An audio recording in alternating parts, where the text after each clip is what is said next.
Hello, good morning, everybody. Welcome back to the United Stand. Well, one person who's not having a good morning, we can safely say, is our manager, Mr. Ten Hag.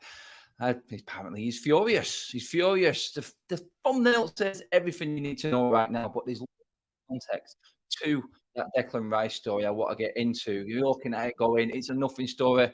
It's just made up. It's just an headline. It's just a bit of clickbait from the Sun newspaper. They're the ones reporting on it. I'm going to get into detail on that, though, because it's not as it seems. Pickford, Cock, Lavia, Mount, Kim Min Jae. How many more players? It has started. I think officially now this week. I think we've had that little mid news, that breaking news midweek about transfer window being open. It's not breaking news, but yeah, the transfer window opened in the week. We've had our first sort of half week, and I think this week it's basically hold on to your hats. The internationals will be finished by the end of the weekend, early next week, and then we get into what we all know, and everyone, especially here on the United Stand, knows as silly season. Absolutely mental transfer headlines constantly all the way through. I do want to start just with that Declan Rice story, though, because a lot of people will be saying, why are we even talking about Declan Rice? Why are we even talking like Ten Hag is furious about that? Ten Hag is furious about a lot of things. I'm just going to go back to actually what Ten Hag said when he finished last season, because he came out and made a statement after last season. We finished third in the league. It was an absolutely monumental achievement to get that squad with that backing in January to third in the league. But he said this after we finished that last game. These were Ten Hag's words. It was like a message. He sent a warning and a message out to the Sun. Good morning to everybody in the chat, by the way. I forgot to acknowledge you. How dare I do that? Sorry about that, everyone. But yeah, get your comments in and let me know what you think about everything going on. I can see Pickford meltdown going on in the comment section already. So yeah, we will touch on that. But there's bigger news. I'm trying to avoid Pickford, like a lot of other people in the chat and a lot of other United fans. Do we have to talk about him? No, we don't. I'll do a little bit later on, but let's just forget about it because I don't want it to happen like a lot of you. But yeah, get into it. Ten Hag said this message at the end of last season. The club knows what I want. The club knows what it takes to play in the top four. You need to invest. Otherwise, everyone else around you will overtake you. His words were, if you want to invest in this and be in that top four, in this tough league, then you need to invest. We've seen in January that all the teams around us invested and we didn't. He's already sent that warning. I remember going all the way back to Perth in Australia, last season's pre-season tour, and even I asked the question to him, is it a disadvantage to you as a manager, first season in the Premier League, going in with all the other clubs around you, Tottenham, City, Arsenal, Liverpool, already having their targets in place and players on tour with them in pre-season? His answer to that was, it is a disadvantage. Yeah, it's an advantage to them. He knows this. He knows that other clubs were backed in January. We weren't. And that's quite, I think that's a damning statement on its own. I think that said a lot at the end of last season. That said a lot like, Weghorst is going straight back on loan. It's not even a question. Obviously, he's very grateful of the work that Weghorst put in, but that to me said everything you need to know about where Ten Hag's vision is for this summer and where he wants the investment making and how much investment he wants making. Because you look at it and Declan Rice, when you talk about Declan Rice, you go, yeah, Arsenal are in for him. And obviously City we're hearing is in for him. United are just like that little monitoring FC in the corner again that we all know. But we're only just finding out now because the Sun have done a bit more delving into this and have brought in a bit more detail on it that Declan Rice was a target for Manchester United. For Ten Hag, he's on Manchester United's list. We're only not hearing about it because our football club is in absolutely no position whatsoever to even enter the bidding process. This goes back to what I was talking about on Friday on the evening show. And I was talking about Manchester United not enough. We've not done enough behind the scenes. We're not proactive enough to actually get in place to compete with our rivals around us. We're talking Arsenal here, who won nothing last season, who finished second, yes. But Arsenal, if Arsenal are ahead of you and willing to spend more money than you in the transfer window, there's problems behind the scenes. So when people look at this and go, Declan Rice United, why are we even talking about it? It wasn't a target. Well, apparently now to this report, it was a target. It was a major target We're only just hearing about this now because journalists have actually started doing their job in terms of digging in and finding out the details about Manchester United's list this summer. Declan Rice being on it, according to the Sun, and United not being in a position to actually go forward and attempt to even get in with the bidding. It's ridiculous where we are right now as this. But Declan Rice, I mean, there's a lot of opinion about Rice. There's a lot of people who don't think Rice is worth the money, think he's overrated. But I mean, I love Rice. I think he's perfect for Manchester United. I've said, and I've had pelters from everyone in the chat regarding it. But Declan Rice, Ten Hag wanted him. He's furious how Manchester United are not in for Declan Rice, how this number one target has just been batted off, and we're not even anywhere near the reckoning to actually come forward and actually challenge Arsenal or City. I mean, Arsenal are about to put 100 million on this. The only way that he doesn't go to Arsenal if they don't meet that that actual valuation from West Ham. But where are United? If we can spend 200 million, are we not just looking for best in class? Would we not just be looking at Declan Rice and people say he's not best in class, is he? Well, if City and Arsenal want him, and then both of them teams finished nearly double figures ahead of us, Arsenal just I think 9 points. City was it like 14 to 16 or something like that. Both of them teams finished ahead of us last season. They won him. So what is it? Why are we being so stubborn and saying that we shouldn't go for Rice? Why is our opinion of Rice that? Well, we trust in our manager, we trust in Ten Hag, and now we know for certain that Declan Rice is a player that Ten Hag wanted. That is the key in all of this. And the club already, after that statement that I read out there, that Ten Hag read out, he wanted Manchester United to invest and be ready to invest so we can compete and stay in the top four. He's talking about investing to stay in the top four. That's a staple, that's a standard. So he knows that we need to invest just to stay there. And then you've got investment needed on top of that to then try and get up there and challenge Manchester City. It was a damning statement. And when you look at it and you see things like this and you see moments like this in the transfer window, which is quite common with Manchester United, and you see it happening over and over again, you can understand the manager's frustration. Ten Hag did get a lot of backing from the club in certain situations last season, but this is where it really needs to happen. I'm just going to get through a few super chats just before. No, Mac hasn't fired Beth. She's having a weekend doing her thing. If you do check out Beth's social media, you see she's quite happy and doing her own thing anyway. Have you seen today's article in the Japanese newspaper, Kyoto Simbu, about United scouting Japanese youth international? Yeah, I know that one, yeah. That is actually, why has that been started up already, that comment? Brilliant one. Well, cheers for the early morning one. Thanks for the wake-up call. Zane, oh my God, Zane's back. I teed that up a little bit, didn't I, with Zane? Zane's back with a super chat, guys. I don't know where he's been. I think he's still a bit downbeat after what happened to Arsenal's running and how they failed and bottled it. But I did mention Arsenal. I did mention them going for Rice and spending more money than us. So it's my own fault. Sorry, guys. But Zane, as always, cheers for the super chat and the investment. Cheers, mate. Thank you. We'll put it towards our transfer kitty, I'm sure. We need a little bit more. So keep them coming, mate. But he says, if you buy Pickford, you won't make top four. Rice is ours. Stop going after our targets. He wants to become an Arsenal legend and lead us to glory. The only reason Rice is going to bleeding Arsenal, mate, is because he wants to live in London. Let's be honest. If he had the option, football matter-wise, yeah, and Arsenal probably are on a bit of an upturn at the moment. But honestly, when it comes to United and Arsenal, he's there because he wants the London lifestyle. That's all it is. By the way, Manchester's a better city to live in. Massive thunderstorms last night here in Manchester, by the way. If anyone else was woken up by that, my God, that was brutal. But yeah, that is where we're at pretty much with Declan Rice right now. But it's not so much about Declan Rice, the story. The story is more about Ten Hag, like I said. Again, it's all about not being in a position to even go for the targets that we need. Absolutely unbelievable. I'm just checking through some stories that are just coming out as we go.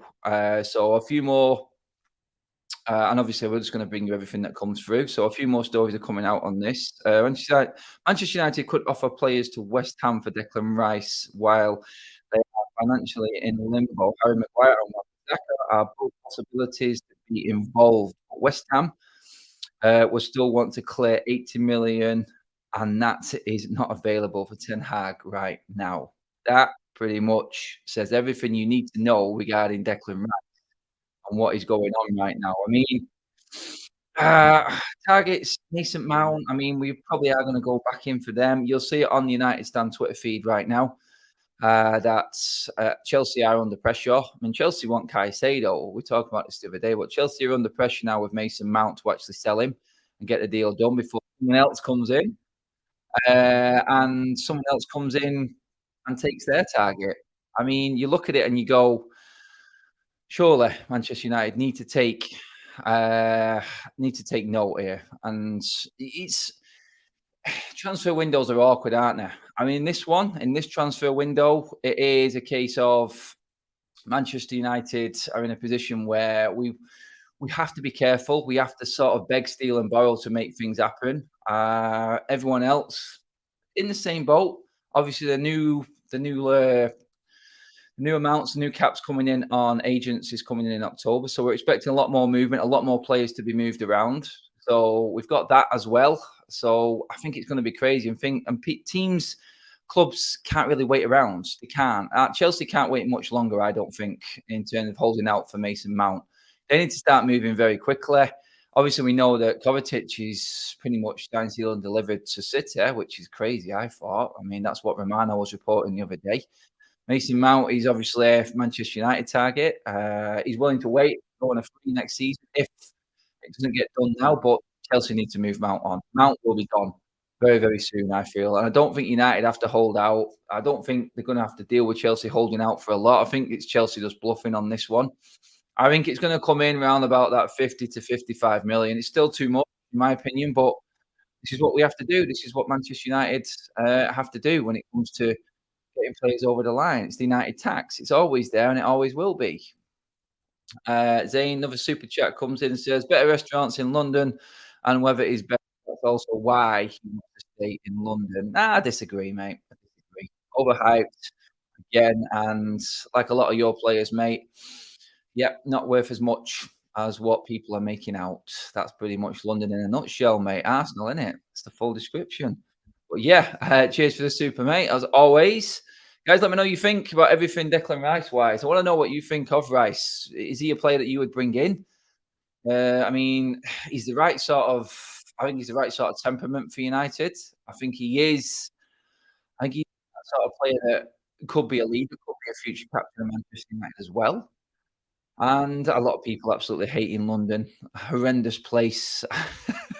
I started something off there. I'm not actually digging in on London. It isn't bad, but I prefer Manchester. You know what I mean? It's my hometown anyway, so I'm going to be biased. But I do believe a lot of people are wanting to move from London to Manchester at the moment because it is a better lifestyle. It's just easier, is what we say. And that's why we're so crowded right now. But yeah, I mean, in terms of everything transfer wise, it's going to go crazy this week. Like I said, we just talked about why Ten Hag is this furious in the headline on the Sun about not being in the race. How one of his rivals is going to steal the march on him. We're just not in a position. The club are just not in a position with everything going on for the takeover. In the Athletic, we just reporting. I read an article on there the other day about how Manchester United are having to constantly change and adapt the transfer strategy this summer. They were banking on David De Gea saying yes to that deal, and he's not. They don't want to spend that money on another goalkeeper, which is why I'm trying to move that Pickford story across to the other side. I don't want to be talking about Jordan Pickford at all. I just don't see how that works. There are rumours. I think it was the Star. I said everything you needed to know about where that headline started. It was the Star newspaper. That's where Pickford belongs. No disrespect to him, but that's where that headline belongs. Stay there. Stay away from Manchester United. That's not the goalkeeper we should be going for. The only goalkeepers that we should be even looking at are the ones that we have covered in depth on the United stands. The Raya, the Costa, the Onana. They're the type of goalkeepers that Manchester United should be looking at, not Pickford. Pickford is done. Pickford is done. I mean, I wouldn't even have Pickford as England's number one. I'm not. I'm not kidding. I don't think he is England's number one. He has performed well for England, but I mean, you look at it and you go, well, for Everton, There's a reason why. I mean, yes, it's a full team there in front of him that's failed, but he's constantly in a team that's failing. I don't want that at Manchester United. I've seen plenty of howlers from him, and I've seen better keepers out there for a similar price. Which is being touted about. No thanks. Move on. I don't want anything to do with that. I'm sure a lot of other people are exactly the same. But going into everything else, talking about international duty, Luke Shaw's been doing a little bit of a little bit of agent work, hasn't he? Have you seen the pictures? It's like Luke Shaw has gone on England camp and just gone, right, what's in the papers? Who are United linked with? All right, selfie. I'm gonna get a picture with every single Manchester United target that's out there right now and just post it all over my Instagram. I mean, what? When these players go on international duty, everything changes. Water changes, everything just moves to a different point. They can become more bullish, they become more confident about talking to journalists, and everything just moves to the point where it's like, "What? Where did this come from?" It's just anyway, I think it's all tongue in cheek, and I think it is just him messing around, but, I do believe that it is a case of, Manchester United, they're the players we want. Luke Shaw's just having a bit of a gag and a joke, and that's it. My microphone isn't working properly. I think I'm working all right. I'll double check everything now just to make sure. Yeah, I'm okay there, and I think I'm all right, guys, to be honest. It says everything's working all right, so hopefully it's coming across okay because sound and everything testing around here is decent. So, yeah, I'm, uh, I'm gonna go in with that. I think everything is good. Just let me know, guys, if you're having any issues or anything. But everything is saying is good for me right now. But the internet's fine as well. I don't know what it is. I don't know if it's stream or something, but yeah, we're all good. Don't worry. We're moving on. We're moving on. Mikey's working fine. There you go. I thought it was. People just having me on, innit? Anyway, yeah, Luke Shaw doing his bit. Everyone trying to do their bit, but the football club. That is the story of everything right now, isn't it? I mean, yesterday there was also news regarding Lavia coming to Manchester United. Romeo Lavia, his first breakthrough season at Southampton last season. Obviously, he's been relegated with Southampton. There is that clause, or there is that buy option for Manchester City. But like I said before, City are looking at Kovacic. They've already got a stacked midfield. Unless players leave City, which why would you want to when they're on the high that they're on at the moment? So if Kovacic is going in, I can't see Lavia being recalled by Manchester City, which says to me that he is there for anyone to grab. So going down, I do think Manchester United. Well, he's a good player. He's shown this season. I mean, we speak to Simon Peach quite a lot here on United Stand, who is a big tier one journalist. Covers everything football wise. Covers all Manchester United in England. And he was saying he's a Southampton fan, and he was saying to us personally, he said Manchester United need to sign Lavia. That's what needs to happen for this football club. So he watches Manchester United every single game this season. He's seen everything. He's seen where our flaws are. He's seen how well Lavia played at Old Trafford when he came. Obviously, that was helped by the red card of Casemiro, but we're going to talk about that now. Still in the third, even with the referees union against us this season. And yeah, he said Manchester United is a perfect fit for Lavia, and there's rumours that Manchester United should be looking at Lavia, are in for Lavia. But then I read into it a little bit more, and it's like Arsenal again. Arsenal are there now looking for Lavia. I'm like, is that because they might not get right, or are Arsenal actually looking at two midfielders this season? Because we were hearing that they were for Caicedo as well. But obviously they've tested the water now with Rice, and they have to be over 100 million to make that happen.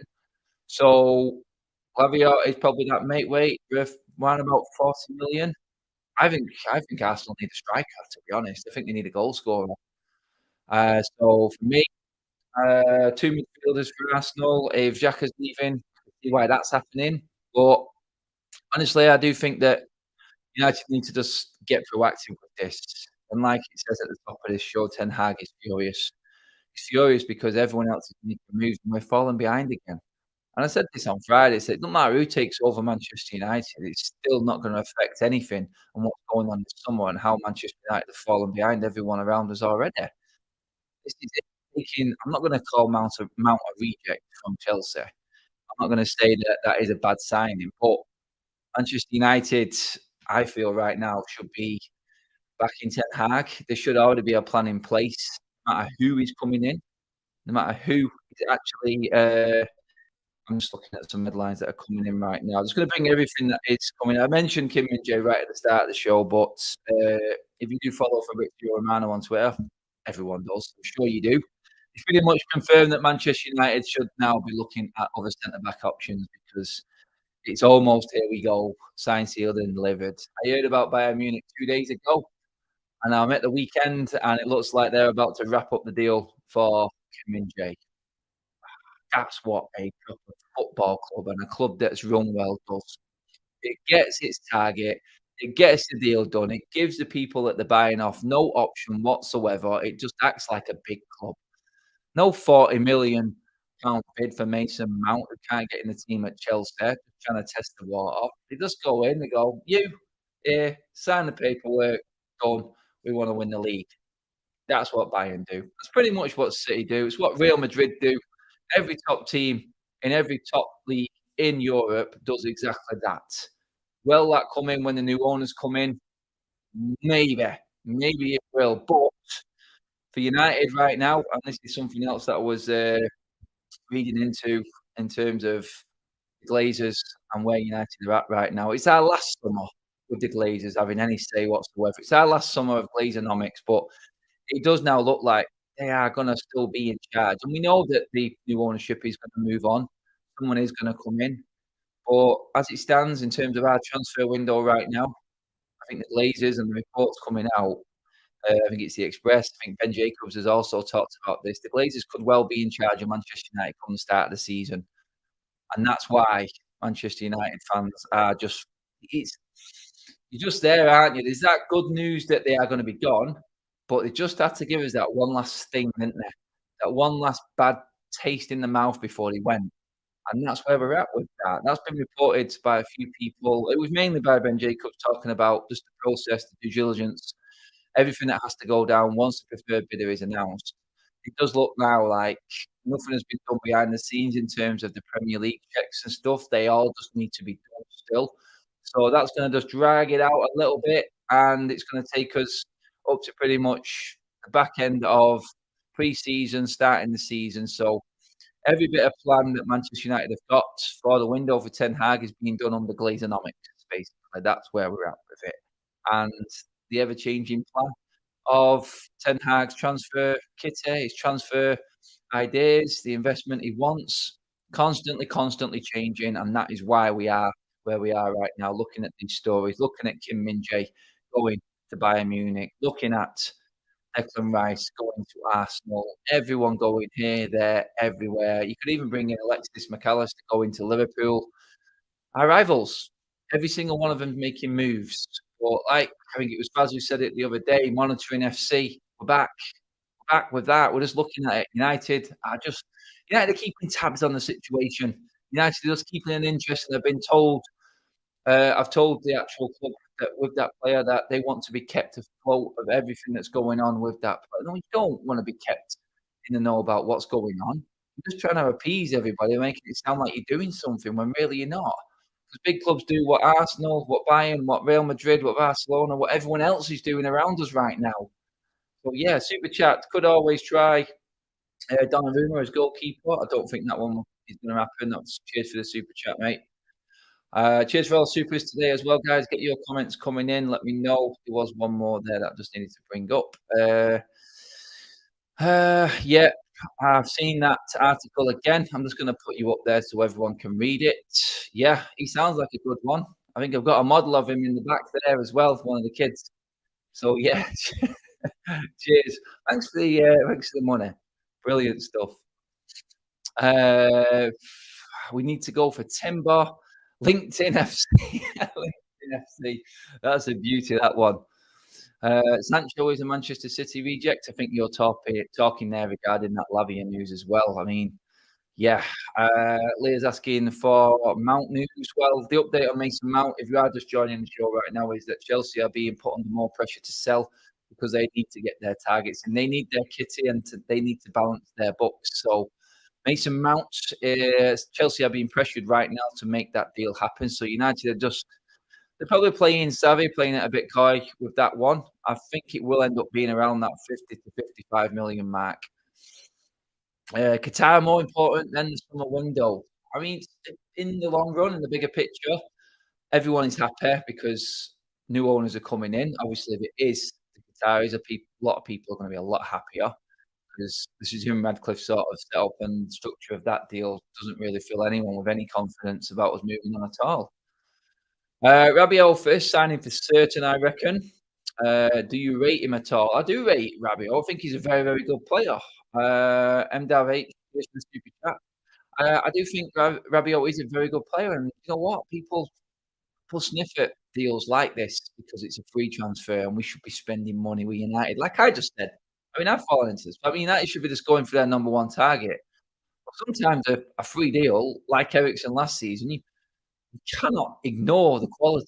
He is in the prime of his career, and he can come in. I think we'll probably pick Eriksen to the starting lineup. So my statement that I made the other day, just so no one comes back at me and says, "Adam, you're contradicting yourself again," and brings up an old clip. I said United need to be bringing players in that are gonna go straight into the first team.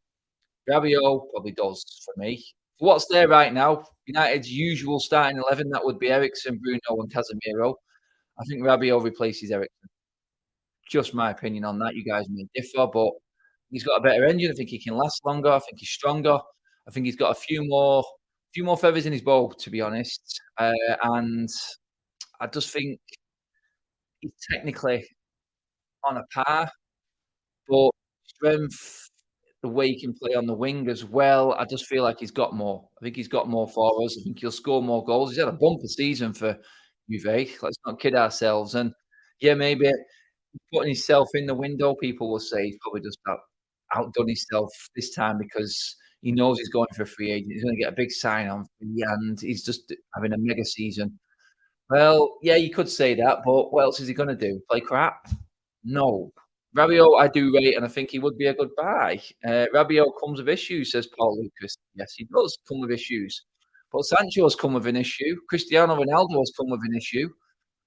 And do you know what I mean? We've got plenty of players with issues. I don't wanna go into details, but obviously there's a lot of stories. So, yeah, we can talk about players, bringing them in. They've got baggage, they've got this, they've got that. Is it gonna be good morale for the changing room and everything like that? But let's be honest, United can't really talk about players with issues. They can't really talk about problems that have occurred in the changing room after what we've dealt with this season.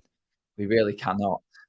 So, yeah, I mean, like I said, personal problems for Sancho off the field, Cristiano Ronaldo being a slapped ass. You wouldn't have thought that was gonna happen. So maybe the obvious, maybe we need someone to come in like Rabiot, someone who has got well, he's built his whole argument off standards. He wants more. He thinks he's better.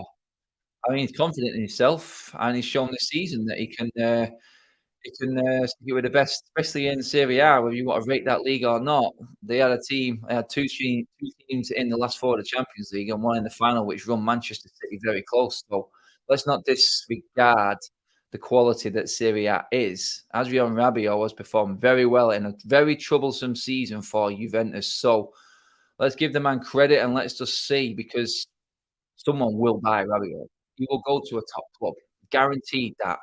Rabiot is not good enough, says the chat. Mehdi says, no, Rabiot not good enough. I think he's better than Eriksen. But this is the show, you guys have your say. Let me know. This is what it's all about. You don't think he is good enough? Tell me. Who are your midfield targets? I'd love Caicedo. I'd like Rice. Rabiot is a good player. Is there anyone else? Rabiot and Mount. Is that enough for midfield? Done's got to go. One of McTominay and Fred have got to go. This is the thing, isn't it? It's like it's a tough one. It really is a tough one. You look at it and you go, "Well, I think he will improve us," and I think he does add that. He's like a constant starter in the French team right now as well, and I think everyone just reads into the issues rather than the qualities. I think that's the problem with players like Rabiot. a lot of people coming back in the chat now saying, "Rabiot 3 times better than Scott McTominay." I mean, it's like I mean, everyone's got opinions on Manchester United midfield. I mean, I'm just waiting for Ricky's video, or his Instagram post to come out regarding Scott McTominay performing for Scotland. And obviously, they beat Norway yesterday with 2 late goals. Congratulations to them. They look pretty much set for qualification right now. It's easy. Get the likes of Odegaard and Haaland in that Norway team that just don't perform at international level to the same. Wow, it's crazy, it is, but, I mean, no one's talking about Bruno last night as he carrying Portugal, so we'll see if he does a video on Bruno as well, shall we? But yeah, that's where we're at. I mean, Rabiot, yeah, on a free, I just think it's a no-brainer. We got to take him. We get Mason Mount for 50. It looks like Ten Hag does want Mount. I think he wants 2 midfielders and he wants 2 strikers.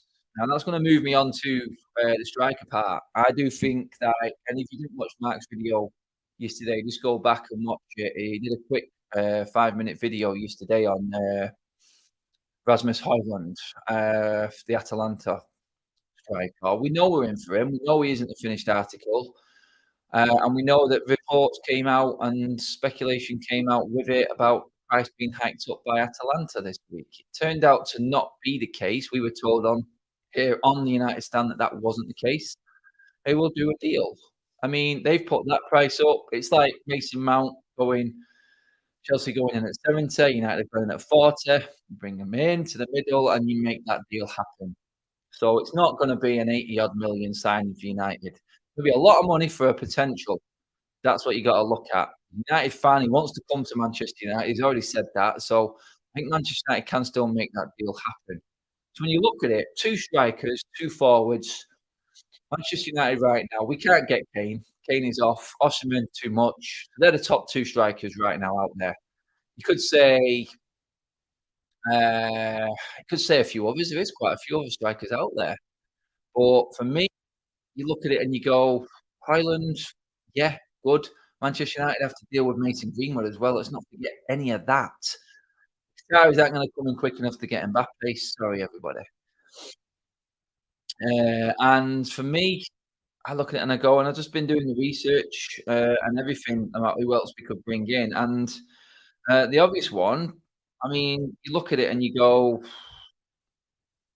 you got to look at players like Highland, and then you got to look at players like Tarime at Porto. 31 goals this season, 14 assists, scored 2 goals against England for Iran in the World Cup.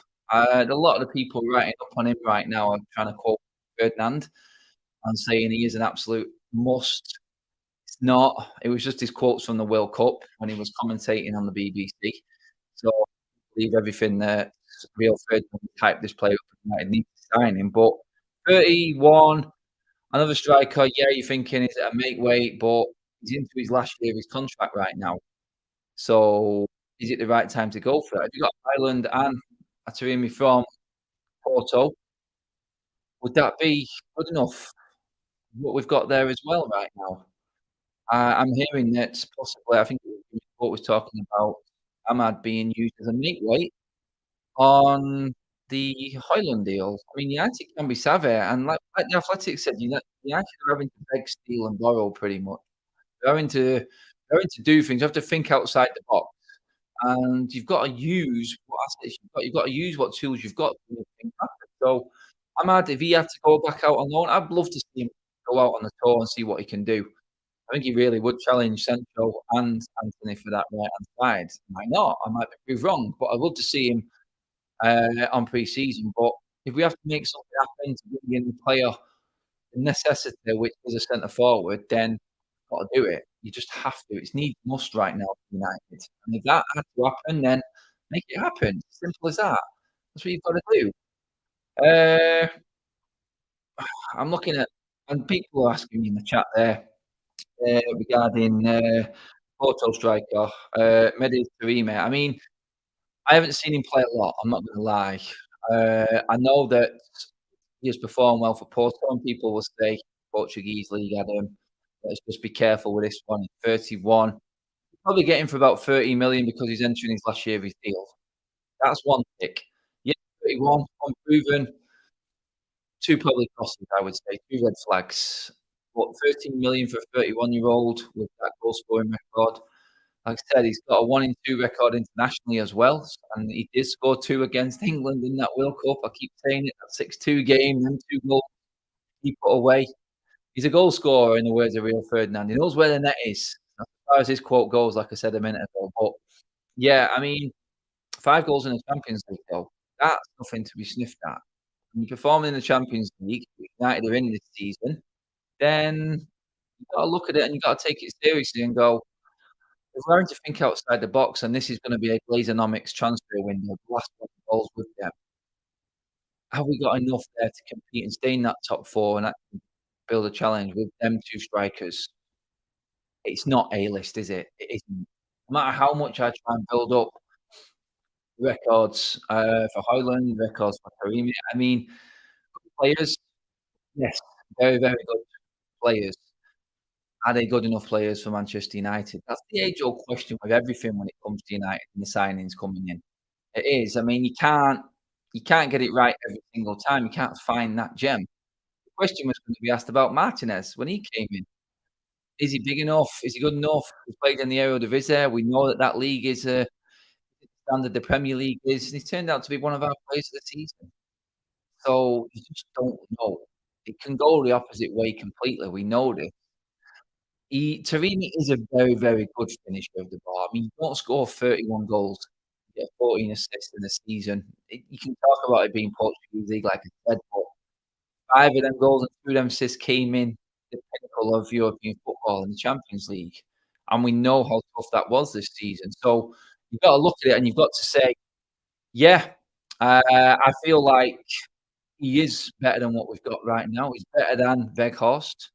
And to be honest, we paid a loan fee for Weghorst, and we can snag Karimi in for 13 million or something like that, then it's a good deal. It's a good deal. How many people are going on? People saying the mic's okay, and people are saying the mic's not okay.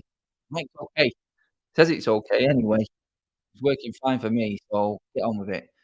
Yeah, so I would say Taremi, good player. Haaland, none of them are Harry Kane. None of them are I mean, to be fair, I would say Osimhen, that deal, Syria, again, you're running the risk of a player coming from a completely different country coming into the top league in the world. So Osimhen, I think the only striker out there right now that you can say is a definite, a surefire, 100% gonna score you goals guaranteed is Harry Kane, and that's off the table. So we have to think outside the box. Simple as that. We have to be a little bit savvy and a little bit different.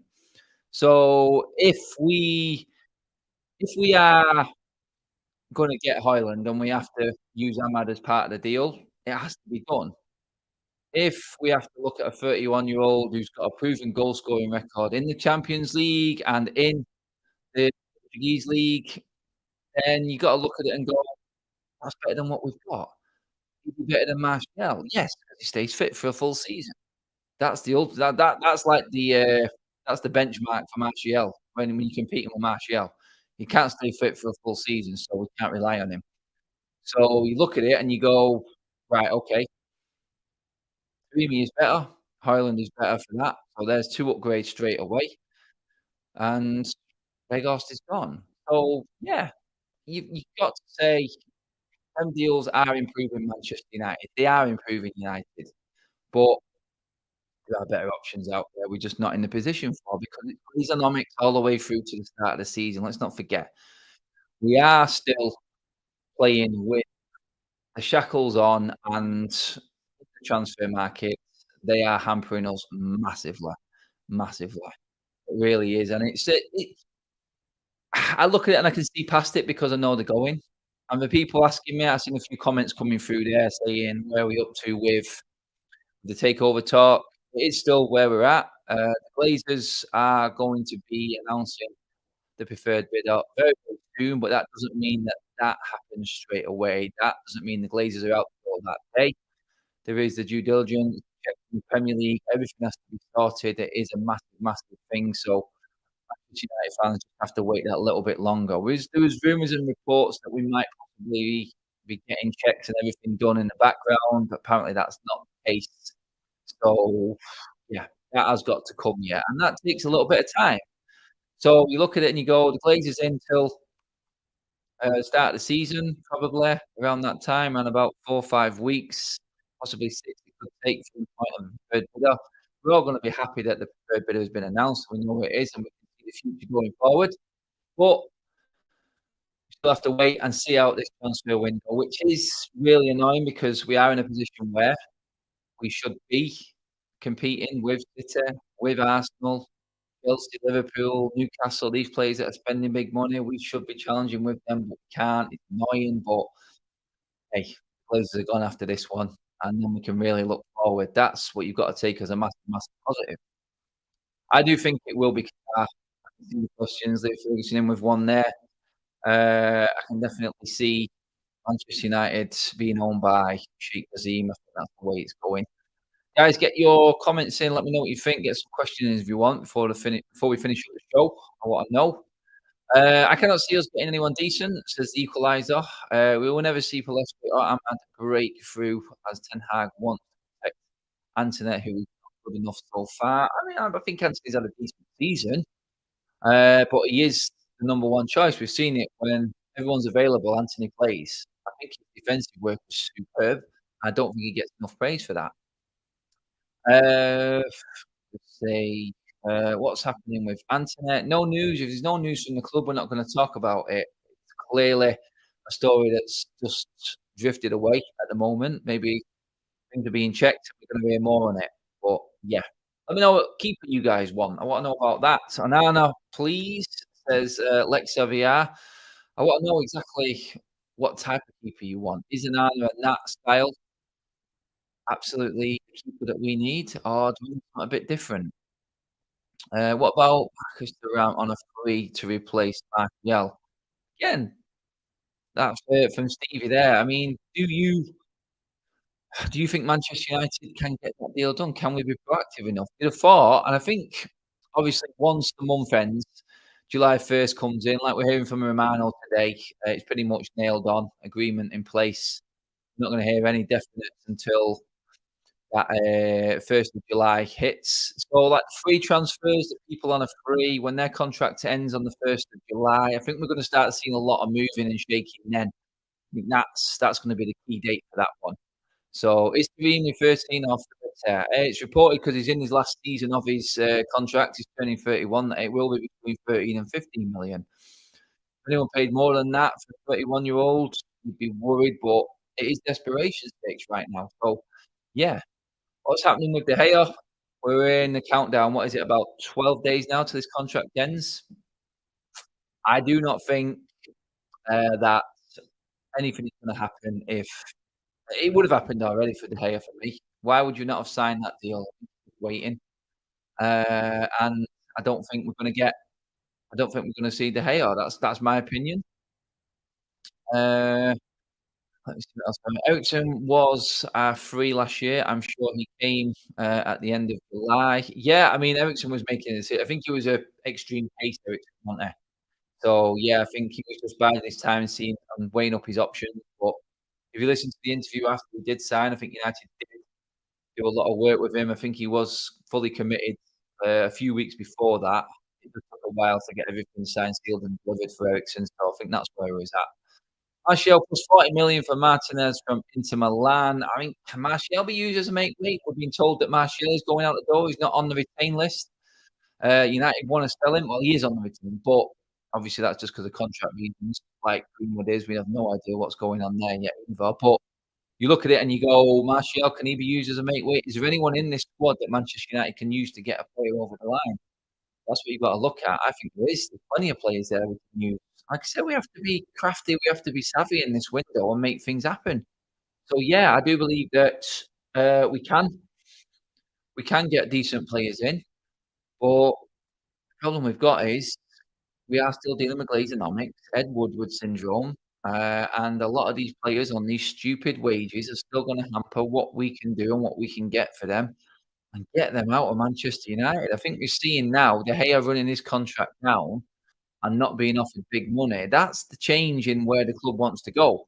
That's the change in where Manchester United are going with it, and you're seeing the effects of it. De Gea not signing a deal, which is probably he won't be a million miles away from 200 grand a week, and he's not signing that deal.